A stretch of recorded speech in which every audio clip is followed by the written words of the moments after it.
আবার যদি দেখতে পাওয়া যায় সপ্তমভাবে শনিদেব বক্রী হয়ে রয়েছেন, তাহলে বিবাহ দেরিতে হতে পারে, কিন্তু বিবাহিত জীবনে পরস্পরের প্রতি দায়বদ্ধতা, কৃতজ্ঞতা, সংবেদনশীলতা এগুলো যথাযথ মাত্রায় দেখতে পাওয়া যাবে।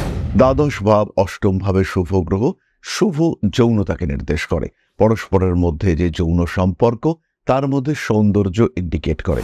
এই ডুয়াল থিঙ্কিং এর জন্য কন্যার কিন্তু থট প্রসেসে মাঝে মাঝে চেঞ্জ হয়। কন্যার অনুভূতির গভীরতা এটাও মাঝে মাঝে চেঞ্জ হতে দেখতে পাওয়া যায়। সাধারণভাবে মিথুন রাশি বা লগ্নের মানুষদের দাম্পত্য জীবন সুখদায়ক হয়। অপরাপর গ্রহ অবস্থান যদি মারাত্মক খারাপ না থাকে, তাহলে মিথুন চেষ্টা করেন সমস্ত দিক থেকে কম্প্রোমাইজ করতে। মিথুনের সপ্তম ভাব দেবগুরু বৃহস্পতির দ্বারা প্রভাবিত, কারণ সেটি হলো ধনু। দেবগুরু বৃহস্পতির অবস্থান অনুযায়ী মিথুনের বিবাহিত জীবন সেটা নির্ধারিত হয়। কিন্তু ইন জেনারেল মিথুন কিন্তু তার স্বামী বা স্ত্রীর দ্বারা কিছুটা হলেও ডমিনেটেড হতে থাকেন। আমার স্বামী বা আমার স্ত্রী কাজকর্মগুলো দেখছেন, তার কাছে আমি মোটামুটি নিশ্চিন্ত আছি, এই ব্যাপারটাই মিথুন ভীষণভাবে উপভোগ করতে পছন্দ করেন। কিছুটা দায় দায়িত্ব কমছে, কিছুটা রেসপন্সিবিলিটি সেটা আমি আমার পার্টনারের উপরে ছেড়ে দিয়েছি, এই বিষয়টা কিন্তু মিথুন ভীষণভাবে পছন্দ করেন। মৃগশিরা নক্ষত্রের বেশিরভাগ জাতক বা জাতিকাকেই আমি আমার ক্যারিয়ারে দেখেছি যে কিছু আপস অ্যান্ড ডাউনস, অশান্তি এগুলো ফেস করতে হয়, এবং এই অশান্তি আপস অ্যান্ড ডাউনস এগুলো ফেস করতে মৃগশিরা ধীরে ধীরে বিব্রত হয়ে পড়েন। পার্টনারের বেশ মাথা ঠান্ডা থাকবে, শান্তশিষ্ট পার্টনার হবে, একটু পড়াশুনো করবে, আলগা বেড়াতে নিয়ে যাবে, এই ধরনের পার্টনার পছন্দ করে থাকেন পুনর্বসু নক্ষত্রের মানুষরা।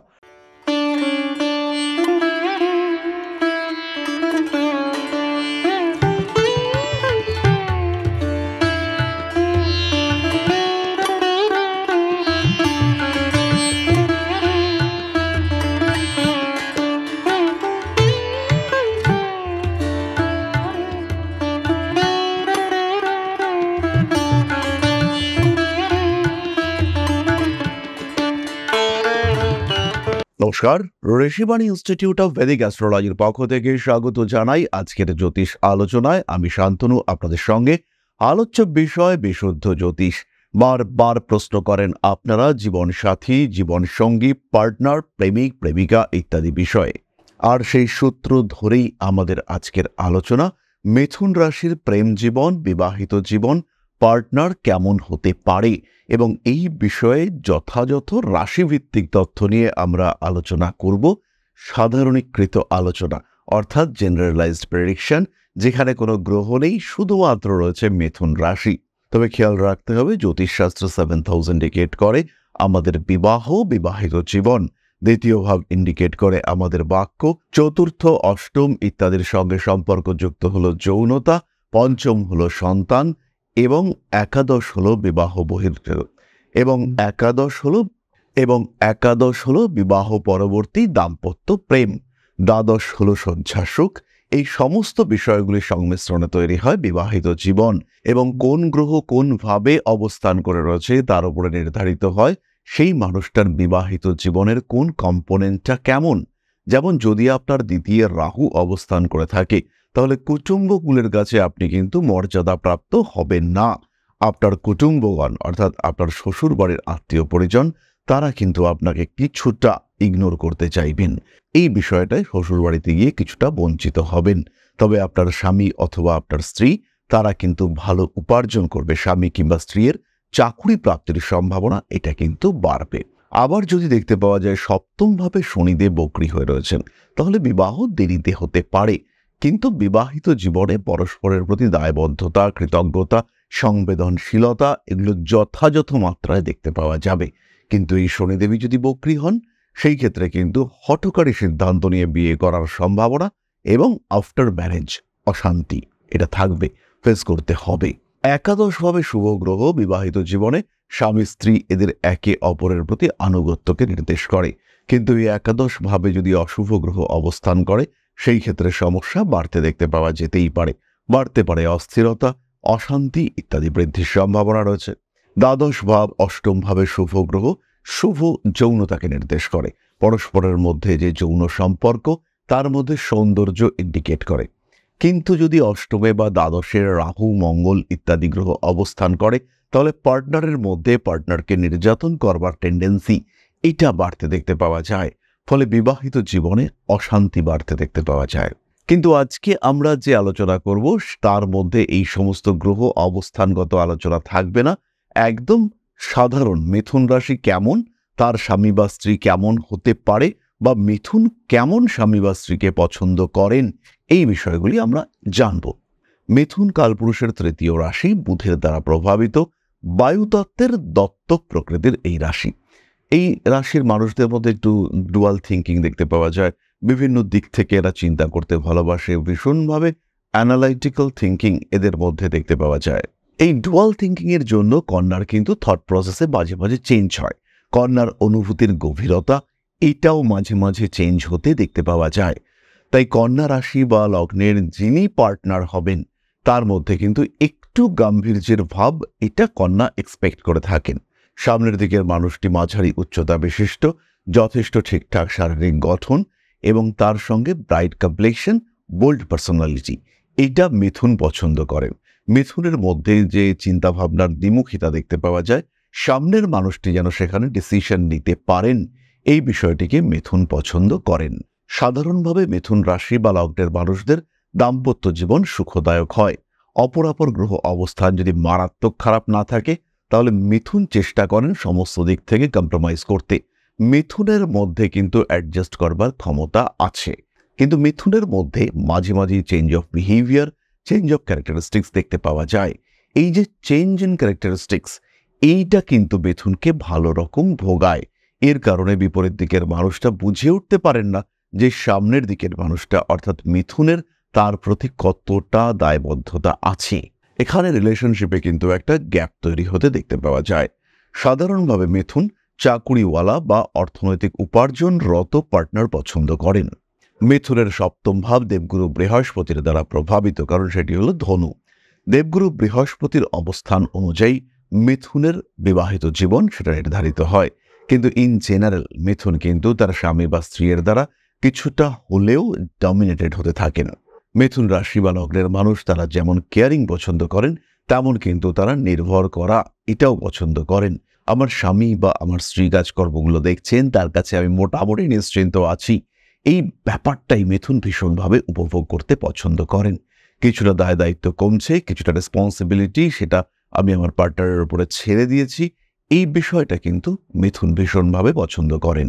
এর সঙ্গে সঙ্গে কয়েকটা বিশেষ দিকে মিথুনের সমস্যা হতেও দেখতে পাওয়া যায়।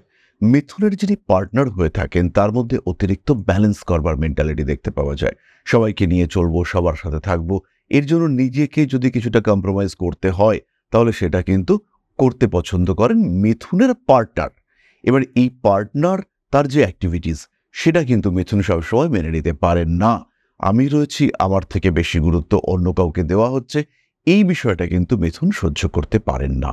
তখন কিন্তু মিথুনের মনের মধ্যে একটা অদ্ভুত মেন্টালিটি কাজ করে যে আমি থাকা সত্ত্বেও তুমি আরেকজনকে কি করে বেশি গুরুত্ব দিতে পারো।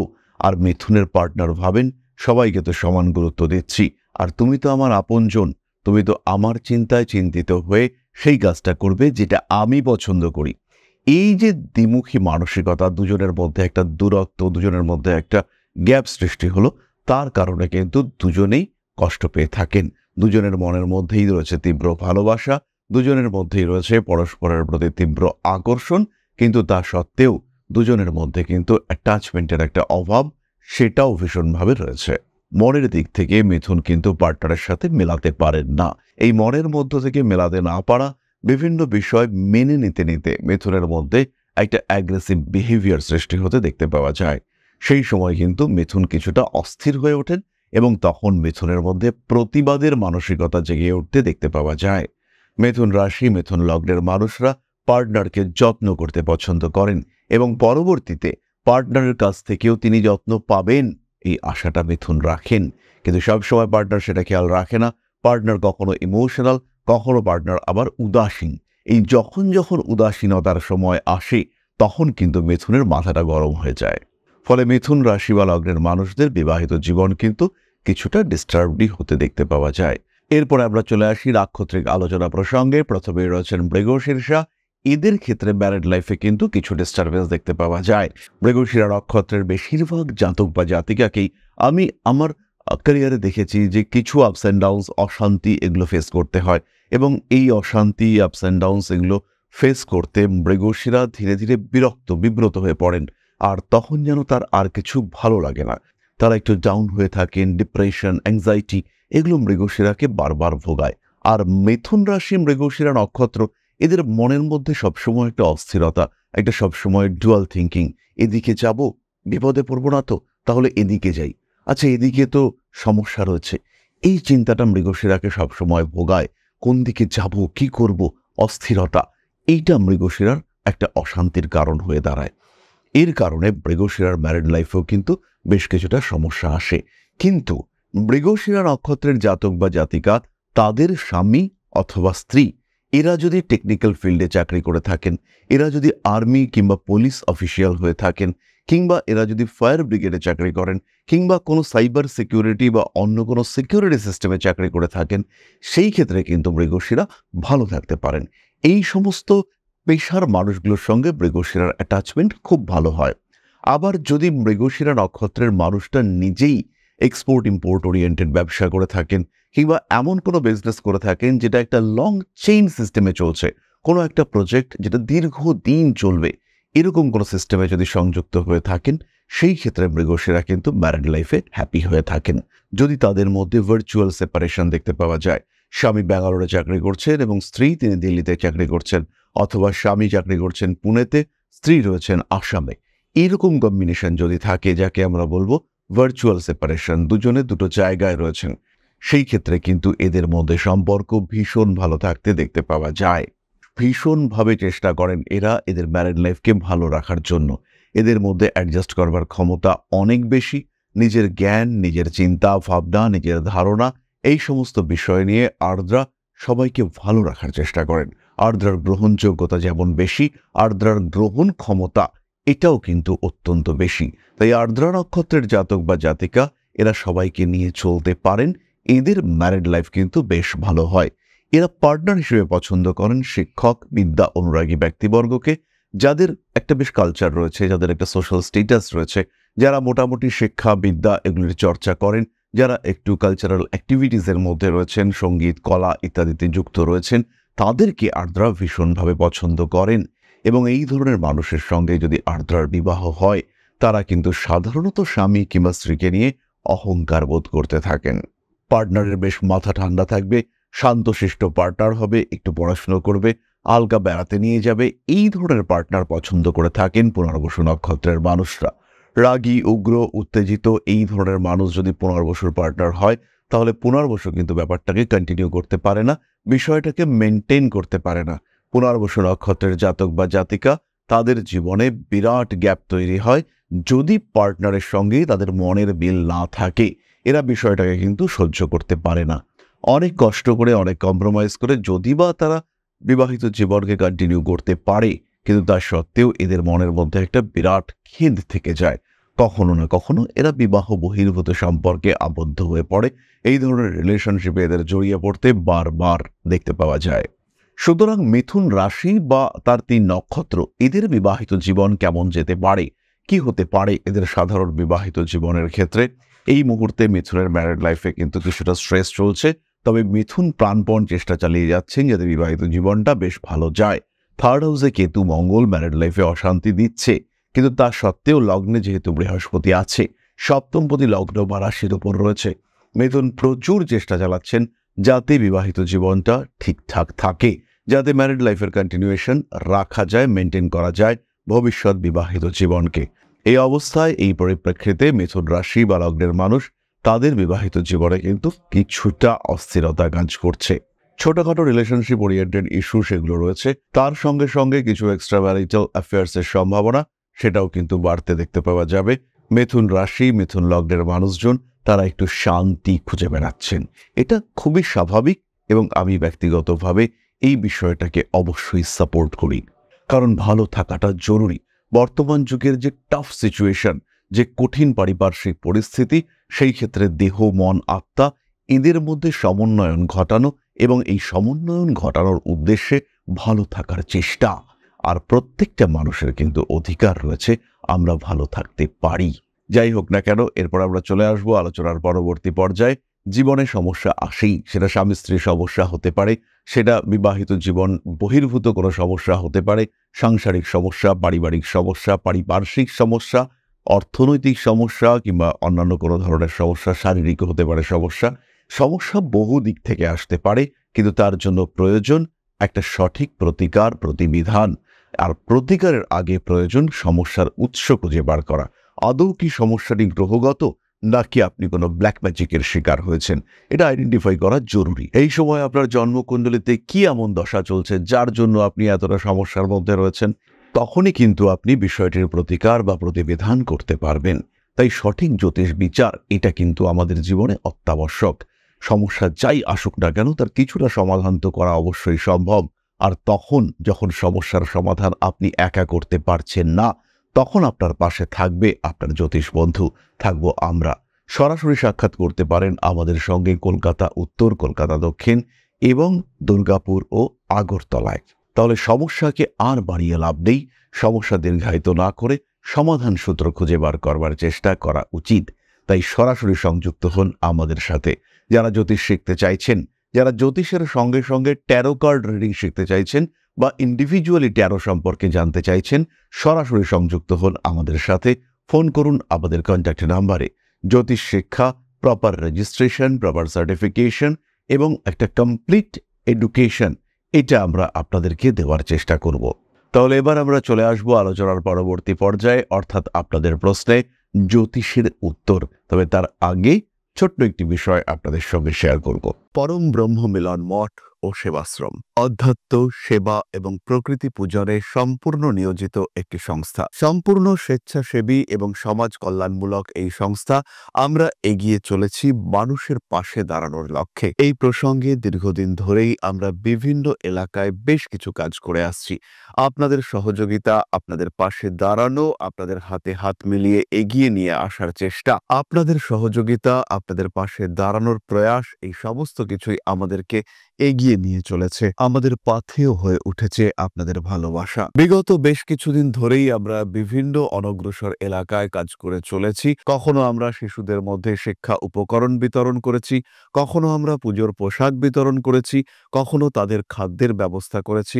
আমরা কন্টিনিউয়াসলি তাদের পড়াশোনার জন্য 2টি ফ্রি কোচিং সেন্টার শুরু করেছি। তাদের মধ্যে ক্রিয়েটিভ অ্যাক্টিভিটিগুলিকে জাগ্রত করবার জন্য সম্পূর্ণ বিনামূল্য একটি নৃত্য শিক্ষা প্রশিক্ষণের ব্যবস্থা, সেটা আমরা করতে সক্ষম হয়েছি। এবং এই প্রত্যেকটি পদক্ষেপেই আমরা পেয়েছি আপনাদের সঙ্গ, আমরা পেয়েছি আপনাদের সহযোগিতা, আমরা পেয়েছি আপনাদের ভালোবাসা। আমরা শীতকালে কম্বল বিতরণ করেছি, আমরা মায়েদের মধ্যে খাদ্য উপকরণ, পুষ্টি উপকরণ বিতরণ করেছি, আমরা বিতরণ করেছি ডেঙ্গুর সময় প্রচুর মশারি। এই প্রত্যেকটি কাজেই আপনারা ছিলেন আমাদের পাশে। বর্তমানে মানুষের ভালোবাসায় আমরা ধীরে ধীরে আরেকটু বড় হয়ে উঠছি। এই অবস্থায় বর্তমান পরিস্থিতিতে এই কাজগুলিকে আরো এগিয়ে নিয়ে যাওয়ার জন্য, সুষ্ঠুভাবে করবার জন্য প্রয়োজন একটি পরিকাঠামো। তাই আমরা চিন্তা ভাবনা করছি একটি আশ্রম ফরমেশনের, এবং এর জন্য প্রয়োজন জমি, এর জন্য প্রয়োজন পরিকাঠামো। তাই যারা আমাদের সাবস্ক্রাইবার রয়েছেন, যারা আমাদের ভিউয়ার রয়েছেন, যারা আমাদের ফলোয়ার রয়েছেন, যারা আমাদেরকে ভালোবাসেন, যারা আমাদের পাশে থাকেন, প্রত্যেকটি সহানুভূতিশীল মানুষের কাছে আমাদের অনুরোধ, সাধ্যমতো সামান্য পরিমাণে আপনারা এগিয়ে আসুন। বিন্দু বিন্দুতে সম্পূর্ণ হবে সিন্ধুর গঠন, তৈরি হবে পরম ব্রহ্ম মিলন মঠ ও সেবাশ্রমের পরিকাঠামো। তাই যারা বিভিন্ন সময় বিভিন্ন অবস্থায় মানুষের পাশে গিয়ে দাঁড়ান, যারা প্রকৃতিকে ভালোবাসেন, যারা জীবনকে এগিয়ে নিয়ে যাওয়ার পথে অন্যকে সাহায্য করতে পছন্দ করেন, সেরকম প্রত্যেকটি মানুষের কাছে আমাদের সাধারণ অনুরোধ, আমাদের এই মহৎ উদ্দেশ্যকে সফল করে তুলবার জন্য যতটুকু সম্ভব, যতটুকু সাধ্য, অবশ্যই এগিয়ে আসুন, বাড়িয়ে দিন সামান্য সহযোগিতার হাত। অধ্যাত্ম, সেবা এবং প্রকৃতি পূজনের এই মহান কর্মে, মহান ব্রতে ব্রতী হয়েছি আমরা। আমাদের সঙ্গে হাতে হাত মিলিয়ে আপনারাও যতটুকু সম্ভব এগিয়ে আসুন। সবার প্রচেষ্টায় এই বিরাট কর্মযজ্ঞ সাফল্যমণ্ডিত হবে। সবাইকে জানাই অগ্রিম ধন্যবাদ।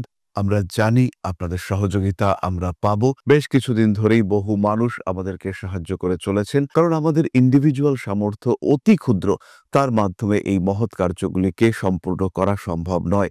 তাই প্রত্যেকের ছোট্ট ছোট্ট সহযোগিতার হাত আমাদেরকে এগিয়ে নিয়ে চলেছে। আমরা এগিয়ে চলেছি সাফল্যের লক্ষ্যে। আপনাদের ভালোবাসা এভাবেই আমাদের পাশে থাক, আমরা সফল হবই। তাহলে এবার আমরা চলে আসি আপনাদের প্রশ্ন প্রসঙ্গে। প্রশ্ন করেছেন রাজু দেবনাথ, 31/12/1995, জন্মস্থান Pandua, Hooghly district, birth time 1:30 AM। বিয়ে ও ভবিষ্যৎ নিয়ে কিছু বলুন, লাইফে অনেক প্রবলেম চলছে। রাজু ভাই, প্রথম সমস্যা তোমার জীবনে সেটা হচ্ছে অর্থনীতি এবং সাফল্য। টাকা পয়সা রোজগার করার ক্ষেত্রে যে সমস্যা আসছে, টাকা পয়সা ইনভেস্টমেন্টের ক্ষেত্রে সমস্যা রয়েছে, ব্যবসা চাকরি দুটোর মধ্যে একটা সমন্বয় সাধন করার চেষ্টা, এইটা তোমাকে করতে হবে। আয়ের উৎসটাকে বাড়াতে হবে, তাহলে কিন্তু তুমি ভালো থাকতে পারবে। পেশাদারি মানসিকতা এটাও বাড়াতে হবে এবং অর্থনৈতিক ক্ষেত্রে ডেভেলপমেন্ট নিয়ে আসার চেষ্টা করতে হবে।